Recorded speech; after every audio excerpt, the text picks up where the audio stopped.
কোৰানৰ ওপৰত পাঠ্যক্ৰম আছে যাক আমি আৰবী ভাষাত কি বুলি কওঁ ফিকা এণ্ড আকাইদ বুলি কয়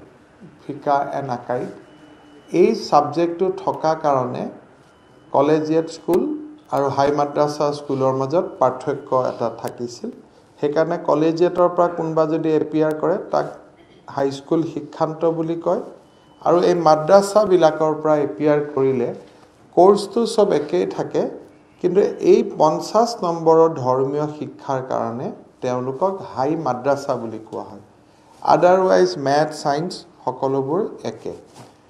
সো প্ৰথম আমি সিদ্ধান্ত ললো যে এই 189 খন স্কুলৰ পৰা হাই মাদ্ৰাছা শব্দটো আঁতৰি যাব the word high madrasa will be removed along with the word high madrasa তেওঁলোকৰ যিটো 50 নম্বৰৰ ধৰ্মীয় শিক্ষা আছিল কোৰানৰ ওপৰত সেইটো নোহোৱা হৈ যাব that part will be dropped গতিকে বেসিক্যালি ইয়াত আৰু কোনো ডিস্টিংশন নাথাকিব সকলো হাই মাদ্ৰাছাৰ পৰিৱৰ্তে হাই স্কুল বুলি তেওঁলোক জনাজাত হ'ব এইখিনি হল যিখিনি সেবাৰ লগত এফিলিয়েটেড আছিল আৰু সেবাৰ জৰিয়তে তেওঁলোকৰ শৈক্ষিক কাৰিকুলাম পৰিচালনা কৰা হয় অৰিজিনালি ইয়াত অলমোস্ট 90% জেনাৰেল এডুকেশ্যন আছিল 10% হে ধৰ্মীয় শিক্ষা আছিল গতিকে 189 স্কুলৰ পৰা ধৰ্মীয় শিক্ষাখিনি আঁতৰি যোৱাৰ লগে লগে গুটে হাই মাদ্ৰাছা বিলাক সেকুলাৰ হৈ পৰিব আৰু হাই মাদ্ৰাছা শব্দটো তাৰ পৰা বিলুপ্তি হ'ব গতিকে 2022 চনৰ মেট্ৰিক পৰীক্ষাৰ পৰা সেবাই হাই মাদ্ৰাছা বুলি কোনো পৰীক্ষা আৰু নাপাতে কিন্তু 21 যেটো ল'ৰা ছোৱালীবোৰ ইতিমধ্যে শিক্ষা হৈ গল তেওঁলোকক আমি দিগদাৰ নকৰো গতিকে 21 চনতে লাষ্ট সেবাই হাই মাদ্ৰাছা পাতিব তাৰ পিছত আৰু সেবাই হাই মাদ্ৰাছা পৰীক্ষা অনুষ্ঠিত নকৰে এইটো হল আমাৰ প্ৰথম পৰ্যায় দ্বিতীয় পৰ্যায় হল যে আমাৰ অসমত স্টেট মাদ্ৰাছা বোৰ্ড এটা গঠন কৰা হৈছিল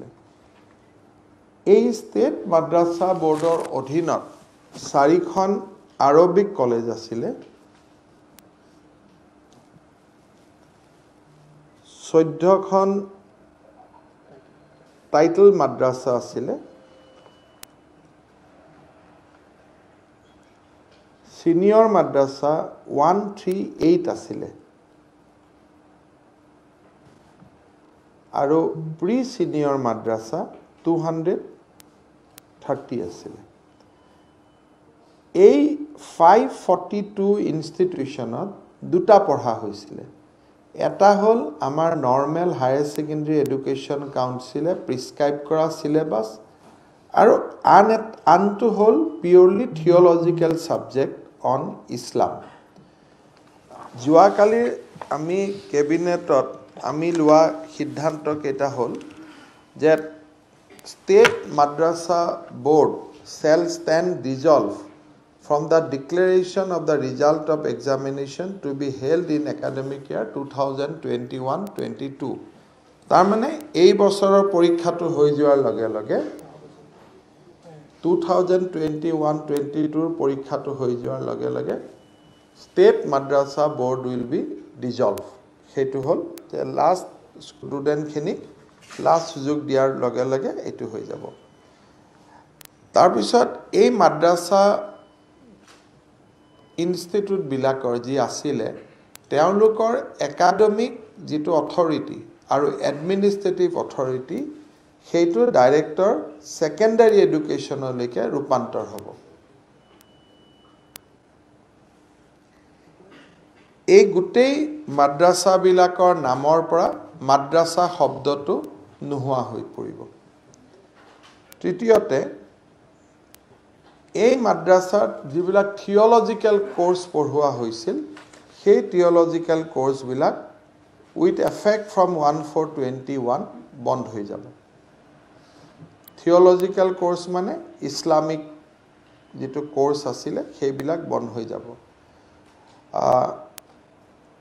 এওঁলোকৰ শিক্ষকসকলে আমি যিবিলাকে থিওলজিক্যাল সাবজেক্টত শিক্ষা দান দিছিল তেওঁলোকক আমি ট্ৰেইনিং কৰাম যাতে তেওঁলোকে জেনাৰেল এডুকেশ্যনৰ ওপৰত তেওঁলোকে ল'ৰা ছোৱালীক পঢ়াব পৰা অৱস্থাত আহি যায় যিমানবিলাক আমাৰ আৰবিক কলেজ আছিল এই আৰবিক কলেজবিলাক এই সিদ্ধান্তৰ বেচিছত তেওঁলোকক হায়াৰ সেকেন্ডাৰী স্কুল হিচাপে ৰূপান্তৰিত হ'ব আৰু আৰবিক কাউন্সিলবিলাক হায়াৰ সেকেন্ডাৰী এডুকেশ্যন কাউন্সিলৰ অধীনত যাব আৰু তাৰ শিক্ষাটো কাউন্সিলৰ শিক্ষাটো আৰম্ভ হ'ব ঠিক তেনেকে প্ৰি সিনিয়ৰ আৰু সিনিয়ৰ মাদ্ৰাসা এওঁলোকৰ কেৰিকুলামটো SCRT কেৰিকুলাম হ'ব তাৰ মানে যেটো নৰ্মেল এডুকেশ্যন হেতু আৰম্ভ হ'ব এইখিনি কৰিব যাওঁতে আমাৰ এখন বিধানসভাত আমি আইন এখন আনিব লাগিব যত মাদ্ৰাসা যিখন আইনৰ অধীনত প্ৰভিন্সিয়েলাইজ হৈছিল সেইখন আমি ৰিপিল কৰিব লাগিব আৰু সেই ৰিপিল কৰা আইনখন অহা 27-28 এই মাহৰ শেষত যি বিধানসভা আছে তাত আইনখন আহিব আৰু চৰকাৰে সেইখন পাস কৰাবৰ কাৰণে যত্ন কৰিব বাকি most of the work can be done by amending rules আৰু issuing notification কালি ক্যাবিনেটে সেইখিনি অনুমোদন দিছে so next 3 to 4 daysৰ ভিতৰত আমাৰ নতুন ৰুলখনো নটিফাই হ'ব যত মাদ্ৰাসা এডুকেশ্যন নাথাকিব আৰু বাকি নটিফিকেশনৰ থ্ৰদি যিখিনি কৰিবলগীয়া কাম যে মাদ্ৰাসা ৱৰ্ডটো উঠি যোৱা হাই মাদ্ৰাসা ৱৰ্ডটো উঠি যোৱা থিওলজিক্যাল সাবজেক্ট খিনি উঠি যোৱা এইখিনি আমি অধিসূচনা মতে কৰিব পাৰো এইখিনি অধিসূচনা হ'ব সো যদি আমি টেকনিক্যাল টাৰ্মসটো বাদ দিও সিম্পল হ'ব যে মাদ্ৰাসা বোৰ্ড নাথাকিব সেবা আৰু কাউন্সিললৈকে এওঁলোকৰ একাডেমিক এক্টিয়াৰটো আহিব এডমিনিষ্ট্ৰেটিভ অধিকাৰটো ডাইৰেক্টৰ অফ সেকেন্ডাৰী এডুকেশ্যনত আহিব আৰু এই মাদ্ৰাসা বিলাকৰ পৰা মাদ্ৰাসা নামটো নোহোৱা হৈ যাব নামৰ লগত থিওলজিক্যাল সাবজেক্ট বিলাক নোহোৱা হ'ব তাৰ জায়গাত জেনাৰেল অংক বিজ্ঞান আদি সাবজেক্ট চলা আৰম্ভ হ'ব গতিকে এইখিনি আমাৰ মাদ্ৰাসাৰ ওপৰত সংস্কৃত টুলবিলাকো আমি কনভাৰ্ট কৰিম সেইকেইটা হ'ব বেসিক্যালি কুমাৰ ভাস্কৰ বৰ্মা ইউনিভাৰ্সিটিয়ে এই সংস্কৃত টুলবিলাকত এটা ভাৰতৰ ইতিহাস আৰু সংস্কৃতি তাৰ ওপৰত এই সংস্কৃত টুলবিলাক তাৰ অধ্যয়ন কেন্দ্ৰলৈ ৰূপান্তৰিত হ'ব এটা ডিগ্ৰী আৰু ডিপ্লোমা কোৰ্স চলিব under the Kumar Bhaskar Varma Sanskrit and ancient studies বিশ্ববিদ্যালয়ৰ তলত তাৰমানে ইয়াত আৰু এটা শাস্ত্ৰী বান যিবিলাক পৰীক্ষা পাতিছিল ইমান দেৰি সেইবিলাক নোহোৱা হৈ যাব সংস্কৃত টুলত তাৰ জায়গাত ভাৰতৰ ইতিহাস আৰু পুৰাতন সংস্কৃতি তাৰ ওপৰত ল'ৰা ছোৱালীয়ে শিকিব ডিগ্ৰী ডিপ্লোমা থাকিব আৰু এই ডিসিশনখিনিৰ লগত সংস্কৃত বোৰ্ডখনো ইনফেক্ট আগতেই নোহোৱা হৈছিল এওঁলোক ভাস্কৰ বৰ্মাৰ অধীনলৈকেও গুচি গৈছিল কিন্তু বেসিক্যালি ইয়াত খালি ডিগ্ৰী আৰু ডিপ্লোমা কোৰ্সে চলিব অন ইণ্ডিয়ান হিষ্ট্ৰী আৰু এনচিয়েন্ট কালচাৰৰ ওপৰত সংস্কৃত টুলখিনি গতিকে কাৰ্যত সংস্কৃত টুলৰ যিটো শিক্ষা সেইটো নাথাকিব কিন্তু ভাৰতৰ বিষয়ে তাত জানিব পাৰিব এইখিনি হল কালি লোৱা কেবিনেটৰ সিদ্ধান্ত মই মোটামুটি সিদ্ধান্তখিনি আপোনালোকক দি দিছো আমি আপোনালোকে চাব পৰা গতিকে যেটো আমি নৱেম্বৰ মাহত বন্ধ কৰিম বুলি ভাবিছিলো নৱেম্বৰ মাহত ব্যস্ততাৰ কাৰণে নৱেম্বৰৰ পৰিৱৰ্তে যোৱা কালিৰ কেবিনেটত এই সিদ্ধান্তখিনি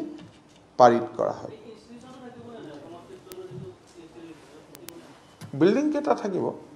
কেৱল সাইনবোৰ্ডখন বদলি যাব সাইনবোৰ্ডখন নাথাকে আৰু হৈ গ'ল আৰু আজি গধূলিৰ ভিতৰত অল অৰ্ডাৰ ওলাই যাব খালি এক্সিষ্টিং ষ্টুডেণ্টখিনিক আমি পাছ আউট কৰাৰ সুবিধা দিম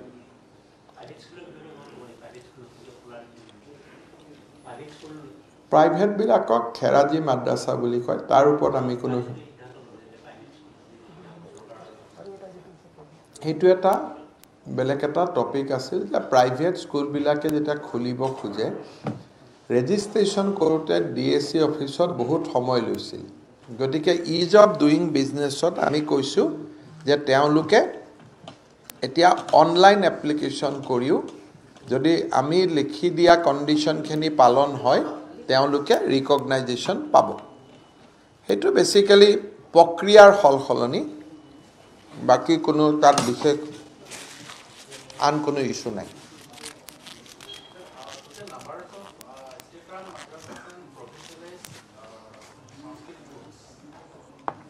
542 madrasa, 141 high madrasa. সংস্কৃত টোল 97 আছিল সংস্কৃত টোলৰ ক্যাৰেক্টাৰটো বহুত বদলি না যায় তাত ভাৰতৰ বিষয়ে শিকিব পাৰিব ভাৰতৰ ইতিহাস আৰু পুৰাতন সংস্কৃতি 97 মাদ্ৰাসা 542 সৰকাৰি মাদ্ৰাসা 141 হাই মাদ্ৰাসা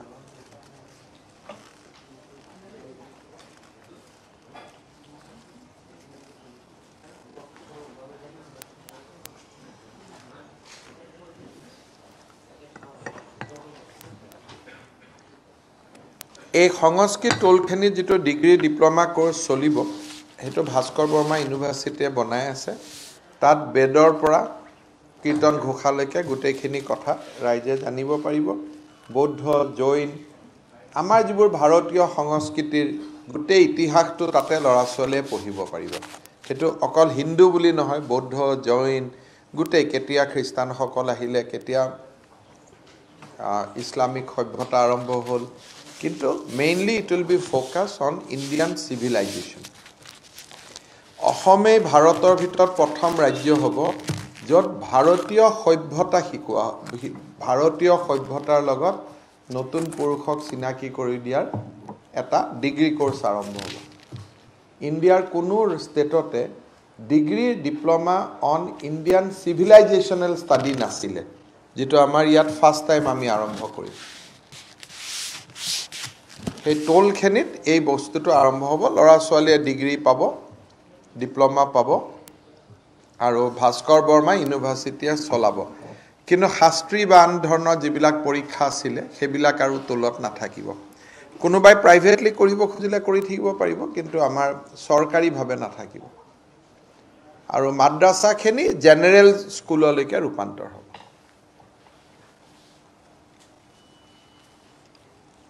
দুই এটা বিধানসভাত অনুমোদন লাগিব সেইখিনি এবাৰ বিধানসভাত পাছ হৈ যাব দুই এখন নোটিফিকেশন দিয়ে হৈ যাব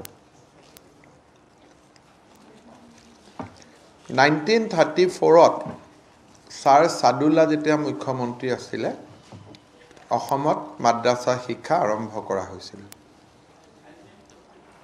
34 এটো সাদুল্লা ডাঙৰীয়া যেতিয়া অসমৰ প্ৰধানমন্ত্ৰী আছিলে বা তাৰ সেই সময়ছোৱাত এই মাদ্ৰাসা এডুকেশ্যন বিলাক কৰা হৈছিল গতিকে দিছি যে এটা বহুত মানে প্ৰি ইন্ডিপেন্ডেন্স ইৰা এই কামটো আৰম্ভ হৈছিল যে ধৰ্মীয় শিক্ষা আন্ডাৰ দা গভৰ্নমেন্ট কৰা চৰকাৰৰ খৰচত ধৰ্ম পঢ়া এটো 1934 35 সেই সময়ত সৈয়দ স্যাৰ সাদুল্লা অসমৰ প্ৰধানমন্ত্ৰী হৈ থাকোতে এটো আৰম্ভ কৰা হৈছে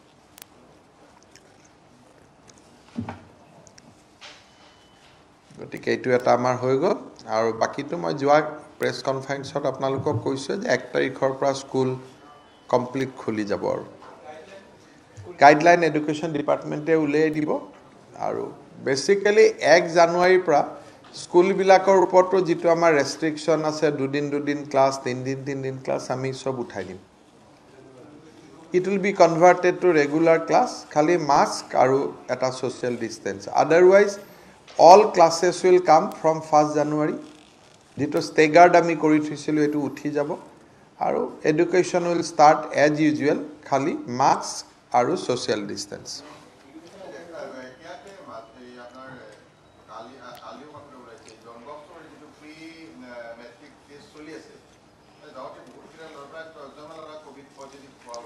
হবতো নালাগে কাৰণ কালি কোভিড হৈছে মাত্ৰ 20 জন মানুহৰ কামৰূপ মেট্ৰত যোৱা লাষ্ট 10 দিনত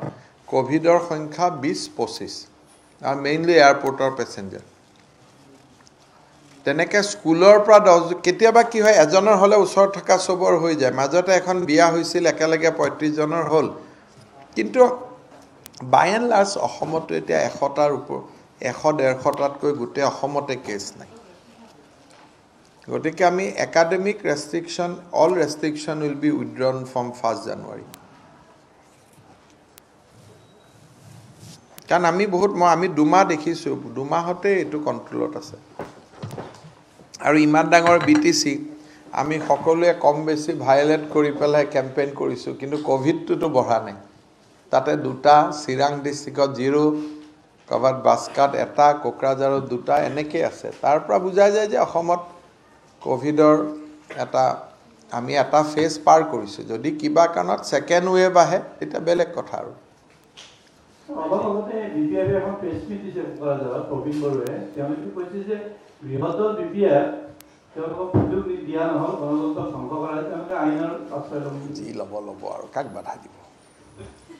আইন আদালত সকলোৱে কাৰণে তেওঁলোকে আশ্ৰয় ল'লে তাতো আমাৰো উকিল থাকিব এনেকুৱাটো নহয় যে আদালতে অকল তেওঁলোকৰ কথাটো শুনিহে কিবা ৰায় দিব হয় না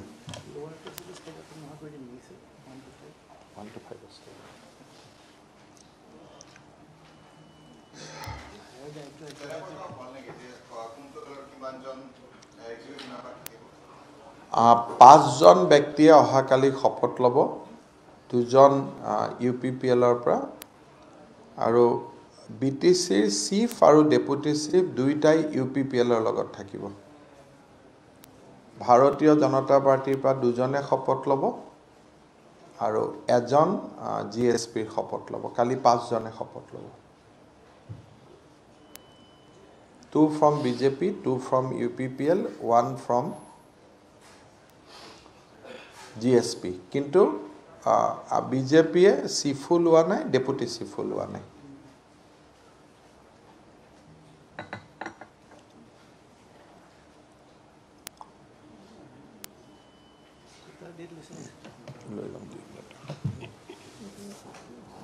আৰু নাই বিশেষ একো সুধিব লাগে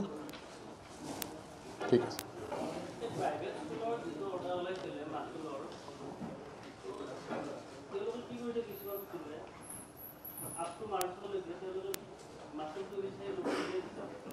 সক এইটো যদি কোনোবা প্ৰাইভেট স্কুলে কৰে তাৰ গাৰ্জিয়ান এজনেও যদি হাই কোৰ্টক দিয়ে স্কুলখনৰ দিগদাৰ হ'ব কাৰণ এই অৰ্ডাৰটো হাই কোৰ্টে এপ্ৰুভ কৰি থৈ দিয়া আছে এটো কন্টেম্প অফ কোৰ্ট হৈ যাব গতিকে আপোনালোকে কোনোবা প্ৰাইভেট স্কুলে যদি টুইট ফেসবুক কৰি থাকিলে মই একো কৰিব নোৱাৰো কিন্তু ৰিটেন কমপ্লেইন যদি উইথ অৰিজিনাল নেম দিয়ে তেতিয়ালে আমি লগে লগে অ্যাকশন লম কিন্তু মানুহবিলাকে কি কৰে টুইট আৰু ফেসবুকত দিয়ে পিছত মানুহবিলাকৰ এড্ৰেছ সুধিলে আমি নাপাওঁ সিভিসিয়ে মানা কৰি থৈছে যে এননিমিয়াস কমপ্লেইন লব নালাগে সেইকাৰণে যদি উইথ প্ৰপাৰ নেম এড্ৰেছ কোনোবাই যদি আমাক কমপ্লেইন দিয়ে আমি লগে লগে অ্যাকশন লম কাৰণ এটো হাই কোৰ্টে এই অৰ্ডাৰখনক এপ্ৰুভ কৰি থৈ গৈছে ডিভিজন বেঞ্চ এটাকো সেইকাৰণে কমপ্লেইন আহিলে আমি ব্যৱস্থা লৈ লম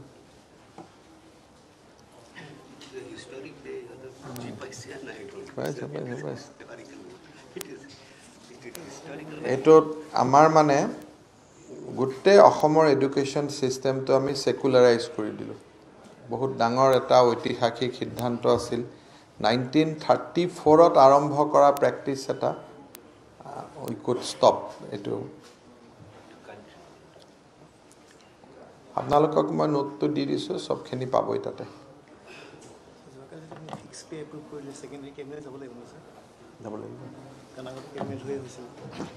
ধন্যবাদ